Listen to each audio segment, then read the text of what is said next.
पूरी दुनिया भारत की ओर देख रही है, हमारी इस सफलता के लिए बधाई दे रही है और इसरो को पूरा देश बधाई दे रहा है। 140 करोड़ देशवासी आज उत्साहित हैं क्योंकि चंद्रयान 3 मिशन सफल हुआ है। भारतवर्ष का गर्व है। 23 अगस्त पर आज का दिन हमेशा याद रखा जाएगा। किस तरह से आज के दिन भारत ने वो सफलता हासिल की जिसे हासिल करने के लिए सालों की मेहनत थी और उस मेहनत को आगे बढ़ाने के बाद आज का ये पल भारत को नसीब हुआ है। लेकिन उसके लिए एक बड़ी अहम टीम थी, इसरो की एक पूरी टीम जो योगदान दे रही थी अपना। चंद्रयान की लैंडिंग पर देश ने जश्न मनाया है और दुनिया में कीर्तिमान भी बन गया है। अब आपको उन हीरोज से मिलवाते हैं। देखिए, हम तस्वीरें आपको दिखा रहे हैं जिन्होंने भारत में दुनिया का मान बढ़ाने का काम किया है। पी वीरामुथुवेल प्रोजेक्ट डायरेक्टर हैं ये, यानी इनके कंधों पर पूरे प्रोजेक्ट की जिम्मेदारी थी। इसके अलावा के कल्पना एसोसिएट प्रोजेक्ट डायरेक्टर, यानी उनकी सहयोगी थी और वो भी एक अहम हिस्सा थी चंद्रयान 3 मिशन का। लेकिन इसके बाद श्रीकांत बहुत अहम रोल निभा रहे थे, ऑपरेशन डायरेक्टर थे, यानी और तमाम जो टीमें थी उन टीमों का निर्धारण कर रहे थे और उनका नेतृत्व कर रहे थे। इसके अलावा एस सोमनाथ जो चेयरमैन है इसरो के, जाहिर सी बात है उनका मार्गदर्शन था, उनके कंधों पर जिम्मेदारी थी। और इसके अलावा एम शंकरन जो निदेशक हैं URSC के, ये वो टीम है, ये वो हीरोज हैं जिन पर देश को आज गर्व है। लेकिन इनके साथ साथ एक बड़ी टीम है, हजारों की संख्या में साइंटिस्ट हैं, टेक्नीशियंस हैं जिन्होंने अपना अहम योगदान दिया है, समय दिया है। 4 साल की अथक मेहनत के बाद ये पल हमने हासिल किया है। चंद्रयान 3 की सफल लैंडिंग के बाद देश भर में जश्न मनाया जा रहा है। देश के कई शहरों से जश्न की तस्वीरें सामने आई हैं। दिल्ली, वाराणसी, कोलकाता, नागपुर में लोगों ने ढोल नगाड़े बजाकर मिशन चंद्रयान के सफल होने की खुशी जाहिर की है। देश भर में जश्न का माहौल है हर ओर। चंद्रयान की लेकिन सफलता के बाद देश भर में जश्न और उत्साह का माहौल तो है ही, लेकिन दिल्ली में लोग हिंदुस्तान और चंद्रयान का गुणगान कैसे कर रहे हैं, आप भी सुनिए।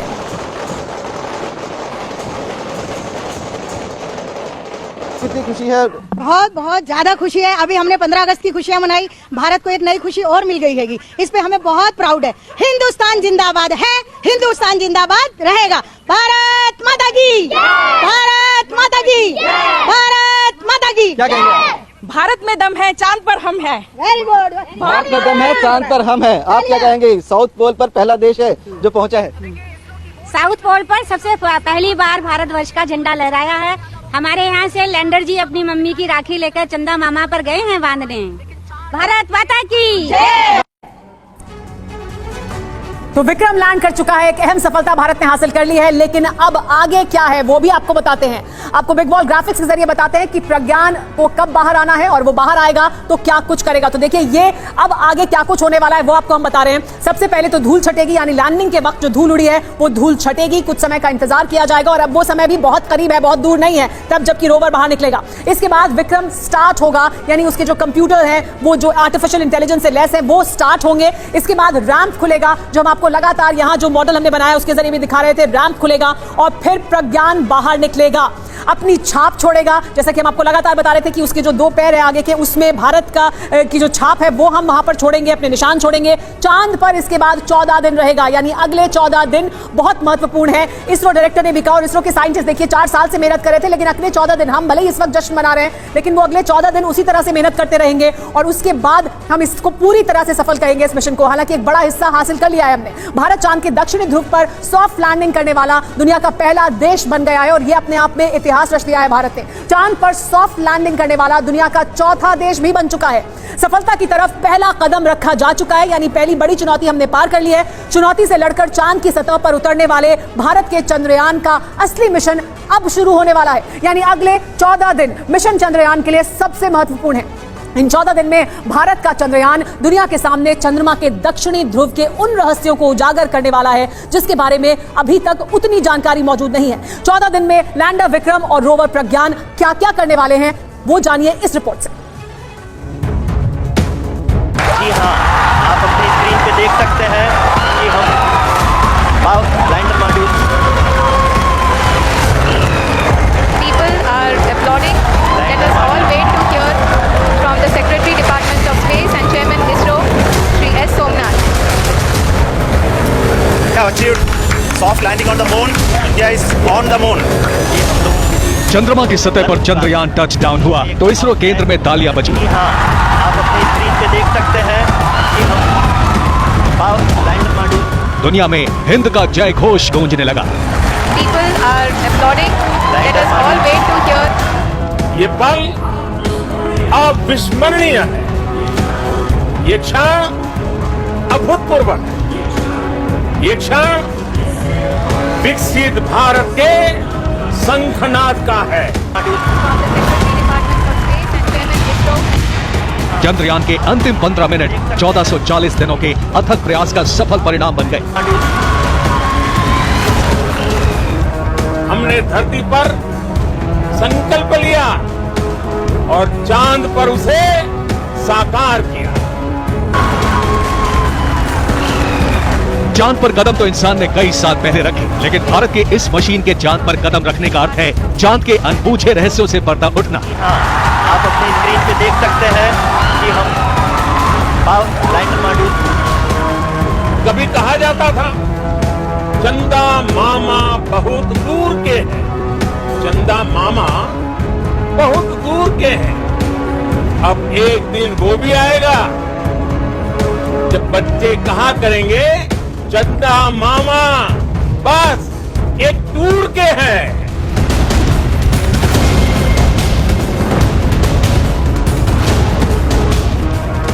इस यात्रा का अंतिम पड़ाव जितना सुखद रहा है उतना इसका सफर कठिन रहा है और वैज्ञानिक दृष्टिकोण उतना ही करिश्माई भी, क्योंकि जितनी लागत में भारत चांद पर खोज मिशन चला रहा है उतनी लागत में तो धरती पर स्पेस फिल्में ही बनी हैं।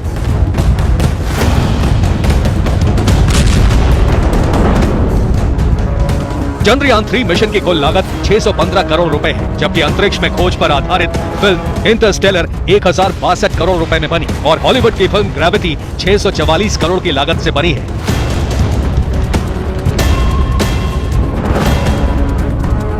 तीन 3,84,000 किलोमीटर का सफर तय करके लैंडर विक्रम चांद की सतह पर सबसे सटीक जगह खोजकर उस पर अपना डेरा जमा चुका है।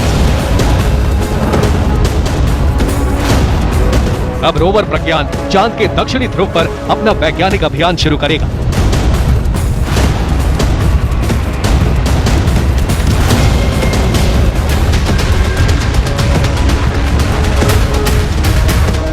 प्रज्ञान के चांद की सतह पर उतरते ही उसका एक दिन का चक्र शुरू हो जाएगा। चांद पर एक दिन 672 घंटे का होता है। ये एक दिन धरती के 28 दिन के बराबर होते हैं। धरती की दिवस अवधि के हिसाब से रोवर प्रज्ञान 14 दिन चांद की सतह पर काम करेगा। 14 दिन के बाद चांद के दक्षिणी ध्रुव पर रात हो जाएगी। रात में तापमान -203 डिग्री सेल्सियस। रोवर प्रज्ञान का सिस्टम इतनी ठंड में काम नहीं कर सकता है, इसलिए रोवर के पास 14 दिन ही काम करने का समय है।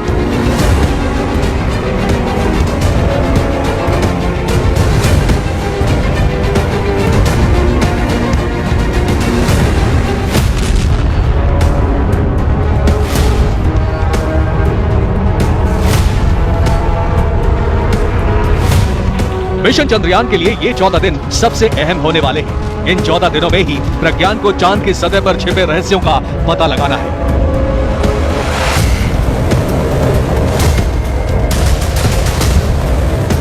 अमेरिका का मिशन अपोलो और रूस का मिशन लूना अब तक चांद के केंद्र पर ही पहुंचे हैं।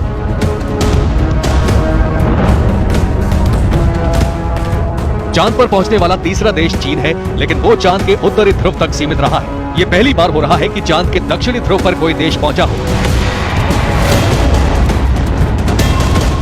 चांद के दक्षिणी ध्रुव के बारे में वैज्ञानिकों को ज्यादा जानकारी नहीं है और अगले 14 दिन में प्रज्ञान यहां से क्या क्या जानकारी जुटाने वाला है ये समझिए।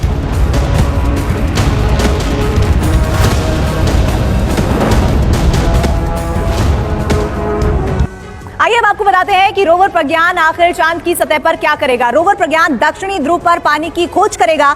दक्षिणी ध्रुव पर पानी ठोस अवस्था में हो सकता है। चांद पर आने वाले भूकंपों का भी अध्ययन ये रोवर करेगा और चांद की सतह के तापमान का डेटा कलेक्ट करेगा।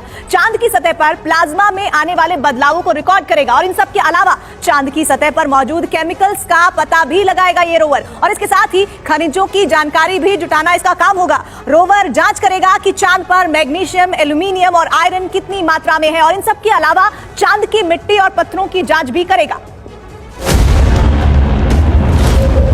जी हाँ, आप अपनी स्क्रीन पे देख सकते हैं कि हम लैंडर मॉड्यूल। चंद्रयान का रोवर प्रज्ञान अपना मिशन शुरू करते ही हर डेटा की तस्वीरें धरती तक भेजता रहेगा। इन तस्वीरों का अध्ययन करके वैज्ञानिक ये पता लगाएंगे कि चांद के दक्षिणी ध्रुव का मौसम कैसा है, चांद पर कितनी मात्रा में कौन सा खनिज है या कितनी मात्रा और किस अवस्था में पानी मौजूद है। भविष्य में चांद का ये हिस्सा धरती के लिए कितना उपयोगी साबित हो सकता है, ये सब जानकारी रोवर प्रज्ञान से भेजे गए डेटा से पता लगेगी। लैंडर चांद पर कामयाबी के साथ हिंदुस्तान का झंडा गाड़ चुका है। स्क्रीन पे देख सकते हैं कि हम लैंडर मॉड्यूल रोवर अब चांद की सतह पर चक्कर लगाना शुरू कर रहा है। People are applauding. Let us all wait to hear. इस रोवर के सिस्टम में रिकॉर्ड होने वाला डेटा प्रोपल्शन मॉड्यूल के जरिए इसरो के वैज्ञानिकों को मिलता रहेगा। अभी प्रोपल्शन मॉड्यूल चांद की कक्षा में घूमता रहेगा। ये कम्युनिकेशन बनाए रखने के लिए चक्कर लगाता रहेगा।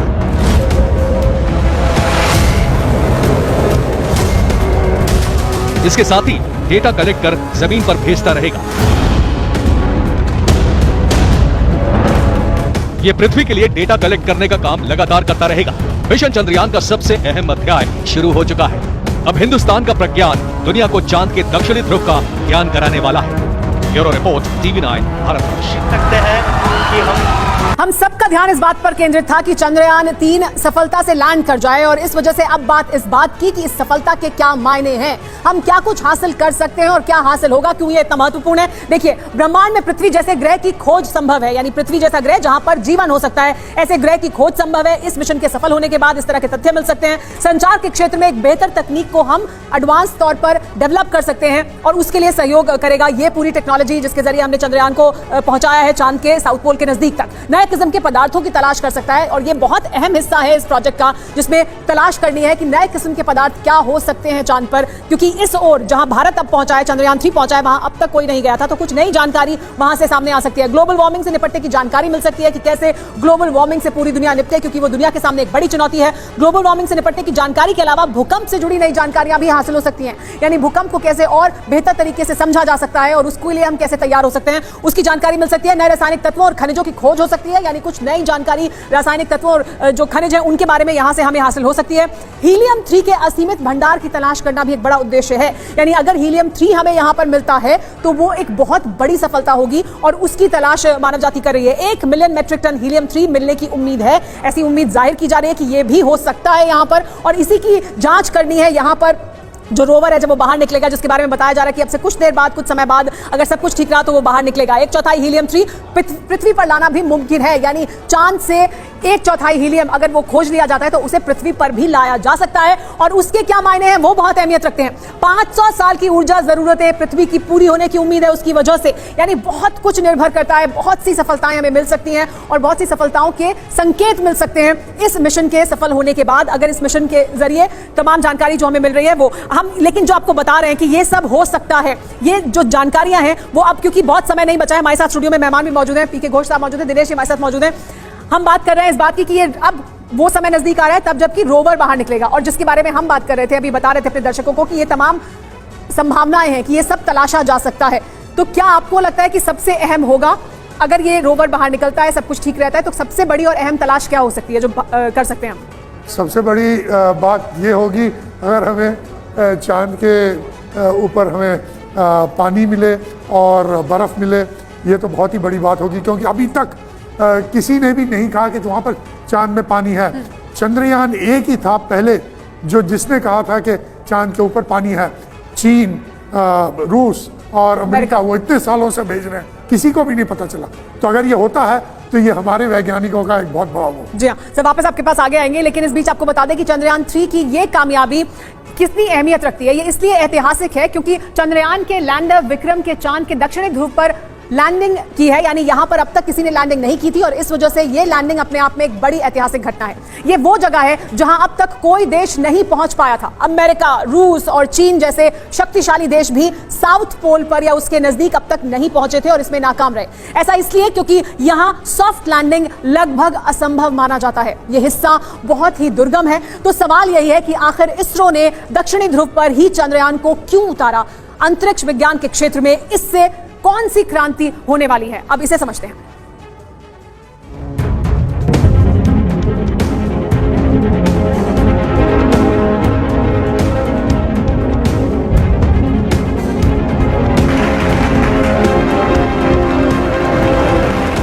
जी हाँ, आप अपनी स्क्रीन पे देख सकते हैं कि हम और इस तरह चंद्रयान ने वो चमत्कार कर दिया जिसे दुनिया एक सुर में नमस्कार कर रही है। Applauding. Let us all wait to hear from the Secretary Department of Space and Chairman ISRO. Hindustan ने इस तरह चंद्रमा पर विजय प्राप्त कर ली। We became the fourth country to demonstrate the soft landing onto the moon surface, and we became the first country to go to near to the south pole of the moon.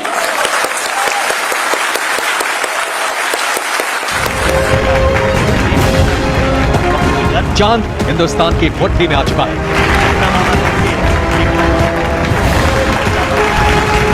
Hindustan ने वो कर दिया जो अब तक दुनिया का कोई देश नहीं कर पाया था। Sir, we have achieved soft landing on the moon. India is on the moon. ये सफलता अद्भुत, अकल्पनीय, अद्वितीय और ऐतिहासिक है।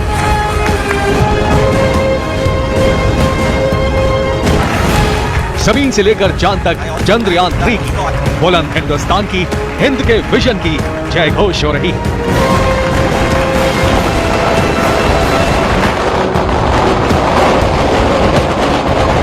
ऐसा इसलिए क्योंकि भारत अमेरिका, रूस और चीन के बाद चौथा ऐसा देश बन गया है जो चांद पर पहुंच गया है। लेकिन हिंदुस्तान की ये कामयाबी इसलिए सबसे बड़ी है क्योंकि चंद्रयान 3 के जरिए भारत ने असंभव को संभव कर दिखाया। चंद्रयान 3 का लैंडर विक्रम और रोवर प्रज्ञान चंद्रमा के साउथ पोल पर उतरे हैं। ऐसा करने वाला भारत दुनिया का पहला और इकलौता देश बन गया है। भारतीय अंतरिक्ष एजेंसी इसरो ने वो कर दिखाया है जिसे ना तो अमेरिका कर पाया, न रूस और ना ही चीन। अब तक दुनिया का कोई भी मुल्क चांद के दक्षिणी हिस्से पर सॉफ्ट लैंडिंग करने में कामयाब नहीं हो सका था। आप अपनी स्क्रीन पे देख सकते हैं कि हम दक्षिणी ध्रुव पर उतरना असंभव माना जा रहा था, लेकिन असंभव को संभव करने का नाम ही है ऐतिहासिक चंद्रयान।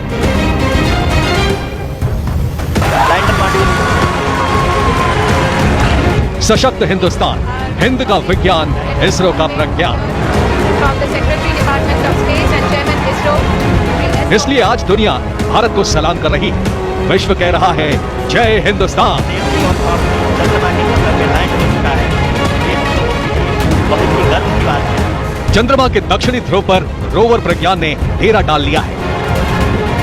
वो 14 दिनों तक चंद्रमा की सतह पर रिसर्च करेगा और इसी के साथ पहली बार चांद के रहस्यों का अंधेरा छट जाएगा।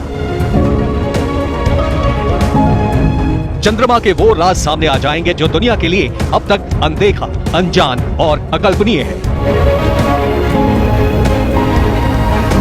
We became the fourth country to demonstrate the soft landing onto the moon surface, and we became the first country to go to near to the south pole of the moon.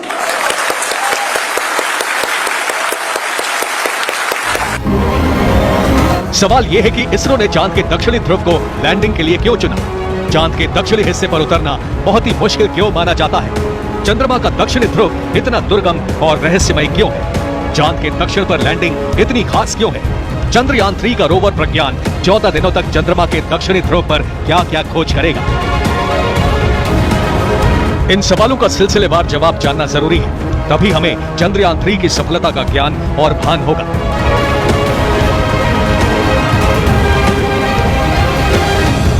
चांद के दक्षिणी ध्रुव पर जाने की कोई देश इसलिए हिम्मत नहीं कर पाया क्योंकि यह जगह बहुत अलग और रहस्यमयी है। चंद्रमा की ओर से भेजे गए ज्यादातर मिशन चांद के भूमध्य रेखीय क्षेत्र में पहुंचे हैं, बाकी जमीन सीधी और सपाट है। लेकिन चंद्रयान का लैंडर विक्रम और रोवर प्रज्ञान जिस दक्षिणी ध्रुव पर पहुंचे हैं वो बहुत ही दुर्गम है।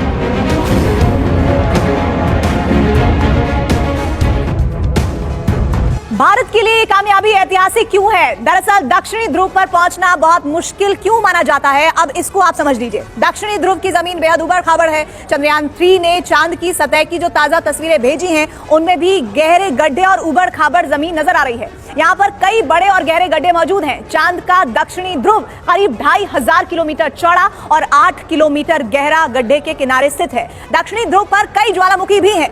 चांद का दक्षिणी भाग अरबों सालों से अंधेरे में है। यहाँ पर तापमान 203 डिग्री या इससे भी नीचे चला जाता है। भूकंप के झटके यहाँ की परिस्थितियों को और मुश्किल बनाते हैं। बावजूद इसके यहाँ पर भारत ने सफलता का परचम लहरा दिया है और इसी से दुनिया दंग है।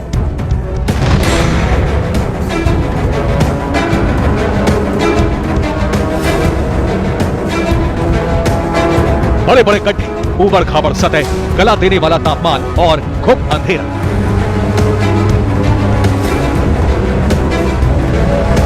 इन्हीं वजहों से यहां पहुंचना बहुत मुश्किल माना जाता है। इन्हीं वजहों से अब तक किसी भी देश का मून मिशन दक्षिणी ध्रुव पर नहीं पहुंच पाया, लेकिन हिंदुस्तान ने ऐसा कर दिखाया है। यही वजह है कि दुनिया भारत का गुणगान कर रही है। वहाँ की जमीन बहुत ही ऊबड़ खाबड़ है, उसमें काफी क्रेटर्स और बोल्डर्स है, तो जमीन उतनी सपाट जमीन नहीं है जो कि विषुवत वृत्त पे पाई जाती है। तो बाकी जो भी लैंडिंग हुए हैं दूसरे देशों द्वारा, अमेरिका या चीन या रशिया द्वारा, वो सब लैंडिंग विषुवत वृत्त पे हुए चंद्र के, जहाँ की जमीन काफी सीधी और सपाट जमीन है, तो उसमें उतरना रिलेटिवली बहुत ही इजी रहता है। अब सवाल यह है कि चंद्रयान का रोवर प्रज्ञान 14 दिनों तक चंद्रमा पर क्या खोज करेगा? जवाब है जल और जीवन। प्रज्ञान वहां इन्हीं की खोज करेगा। प्रज्ञान चांद के दक्षिणी ध्रुव पर जिन जिन चीजों की खोज करेगा वो दुनिया भर के लिए एक नजीर बन जाएगी। इन्हीं में से एक चीज है पानी। चांद पर पानी की मौजूदगी के सबूत तो मिले हैं, लेकिन पक्के तौर पर इनकी पुष्टि नहीं हो सकी है। अगर प्रज्ञान ने चांद पर पानी की खोज कर ली, अगर उसने पानी की पुष्टि कर दी, तो अंतरिक्ष विज्ञान के क्षेत्र में बहुत बड़ी क्रांति हो जाएगी। चंद्रयान 3 के जरिए हम वहां पर पहुंच गए हैं और अलग वहां पर यह है कि वहां पे बहुत बड़े बड़े क्रेटर्स हैं, ट्रेंचेस हैं, और ये भी माना जाता है कि वहां पर वाटर आइस है। और इस सब को समझने के लिए, उस टेरिटरी को समझने के लिए, मून को बेहतर रूप से समझने के लिए, चंद्रमा की सतह कैसी है, वहां के मिनरल्स कैसे हैं, खनिज कैसे हैं, एटमॉस्फेयर कैसा है, क्या क्या एलिमेंट्स हैं वहां पर, इन सभी चीजों को समझने के लिए, इसके अलावा चंद्रमा का इवोल्यूशन कैसे हुआ, हिस्ट्री चंद्रमा की जो थी उसको समझने के लिए इस मिशन को भेजा गया है। और वैज्ञानिकों का मानना है कि चांद का दक्षिणी ध्रुव बिल्कुल पृथ्वी के दक्षिणी ध्रुव एंटार्क्टिका जैसा है, यानी बहुत ठंडा। अमेरिकी स्पेस एजेंसी नासा की एक रिपोर्ट के मुताबिक चांद के दक्षिणी ध्रुव पर भारी मात्रा में बर्फ है। जाहिर सी बात है, अगर वहां भारी मात्रा में बर्फ है तो पानी भी होगा। प्रज्ञान इसी पानी की खोज करेगा। पानी की खोज के साथ ही चांद पर जीवन की संभावना बन जाएगी और इसी के साथ हिंदुस्तान इतिहास रचने वाला पहला देश बन जाएगा।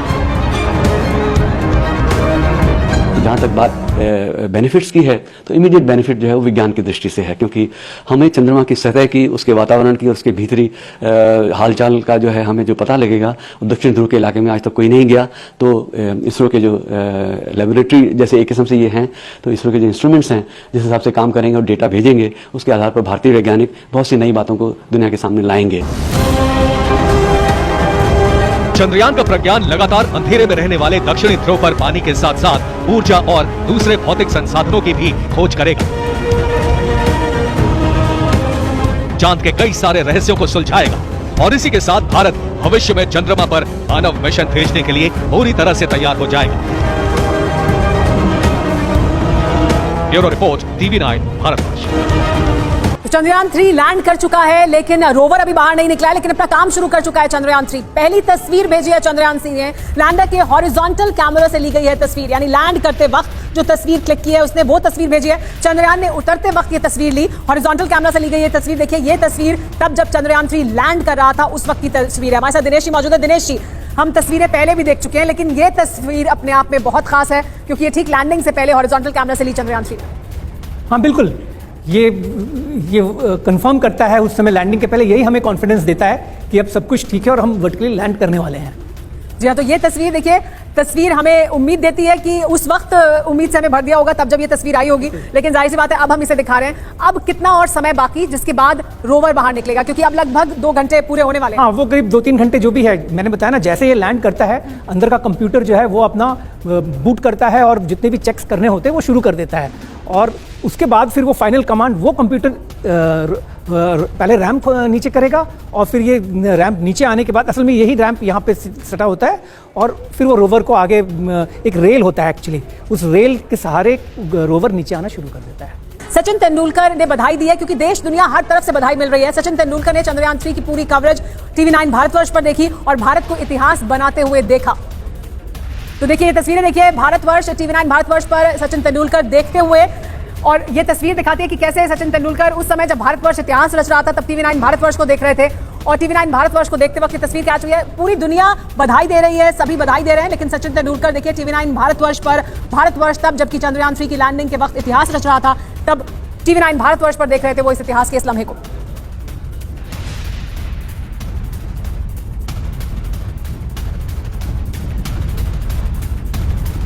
कैसे संभव हुआ 4 साल की अथक मेहनत के बाद वो टीम, वो हीरोज जिन्होंने भारत को यह सफलता हासिल कराई है, वो टीम जिसने मेहनत की है लगातार दिन रात, वो सिर्फ चंद्रयान 3 मिशन को ही जी रहे थे अपने जीवन में, वो उनके परिवार, वो सब योगदान दे रहे थे। तो वो कौन से हीरोज हैं उनके बारे में आइए दिखाते हैं कैसे आखिरी 19 मिनट में इनका सबसे बड़ा योगदान था। क्या इन्होंने कहा इस सफलता के बाद, वो भी सुनिए।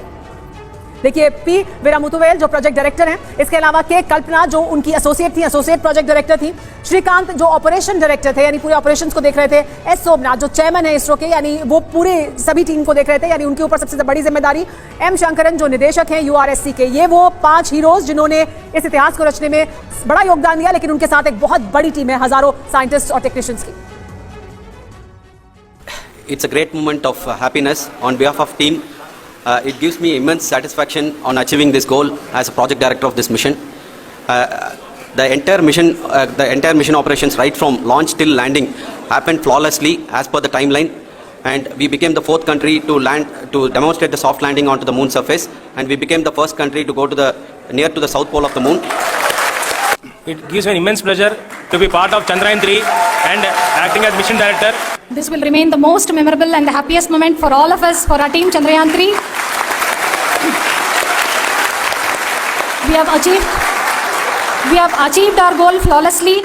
Now today this success has put us even more higher responsibility, as the Honorable Prime Minister was telling, because we have set the bar now so high.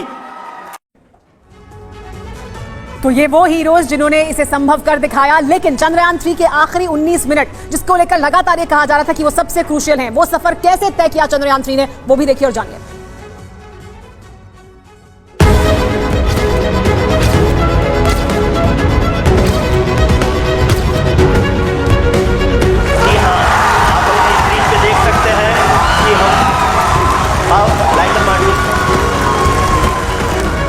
Module पूरी तरह से सेफली और सॉफ्टली चंद्रमा की सतह पे लैंड हो चुका है। People are applauding. Let us all wait to hear.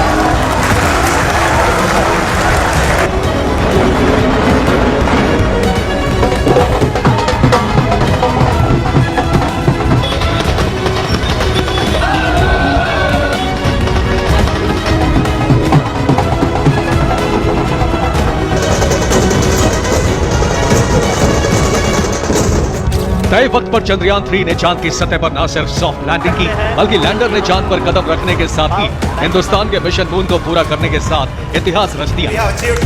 Soft landing on the moon, India is on the moon.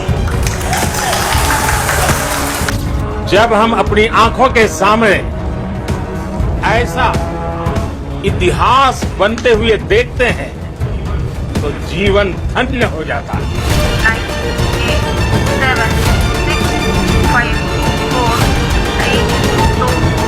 14 जुलाई को 3:35 पर आंध्र प्रदेश के श्रीहरिकोटा से चंद्रयान 3 को लॉन्च किया गया और आज शाम 6:04 पर चंद्रयान 3 के लैंडर ने चंद्रमा के साउथ पोल पर लैंडिंग की। इस दौरान चंद्रयान 3 ने 41 दिन में 3.84 लाख किलोमीटर का सफर तय किया, लेकिन चंद्रयान 3 का सबसे अहम पड़ाव था आखिरी के 19 मिनट, जिसे लेकर तमाम तरह की आशंकाएं थी, डर और खौफ था, क्योंकि किसी भी मून मिशन के लिए सॉफ्ट लैंडिंग से पहले के कुछ मिनट काफी महत्वपूर्ण होते हैं। लेकिन चंद्रयान 3 ने टेरर के 19 मिनट को, उसमें आने वाली तमाम बाधाओं को आसानी से पार कर लिया। आखिर कैसे, ये भी जान लीजिए। मसलन सबसे पहले चंद्रयान 3 ने रफ ब्रेकिंग फेज को पार किया, जो करीब 690 सेकंड का था, यानी 11 मिनट 50 सेकंड का। इस दौरान लैंडर लगभग 1.68 किलोमीटर प्रति सेकंड की रफ्तार से आगे बढ़ रहा था, लेकिन इस रफ्तार को घटाकर 358 मीटर प्रति सेकंड किया गया। लैंडर की रफ्तार को कम करने के लिए 4 इंजन फायर किए गए और इसके फौरन बाद एल्टीट्यूड होल्ड फेज शुरू हुआ। ये चरण चांद की सतह से 7.4 किलोमीटर की दूरी पर शुरू हुआ। धीरे धीरे लैंडर चांद की सतह की तरफ आगे बढ़ने लगा और दोनों के बीच की दूरी घटकर 6.8 किलोमीटर तक हुई।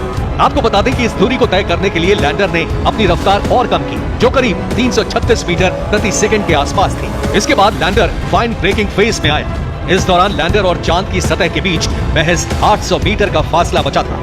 आपको बता दें कि यहाँ पर लैंडर की रफ्तार करीब 0 हो गई और लैंडर सतह के ऊपर मंडराने लगा ताकि अनुकूल जगह की तलाश कर सके। जैसे ही लैंडर को अनुकूल जगह मिली, टर्मिनल डिसेंट फेज शुरू हो गया। इस दौरान लैंडर और सतह के बीच की दूरी महज 150 मीटर ही रह गई। इसके बाद वो धीरे धीरे चांद की सतह पर सॉफ्ट लैंडिंग के लिए बेहद कम रफ्तार से बढ़ने लगा और सबसे आखिर में तय वक्त यानी शाम 6:04 पर चांद की सतह पर सॉफ्ट लैंडिंग की। ग्राफिक्स और एनिमेशन में भले ही लैंडर की चांद की सतह पर सॉफ्ट लैंडिंग आसान नजर आ रही है, मगर ऐसा नहीं है।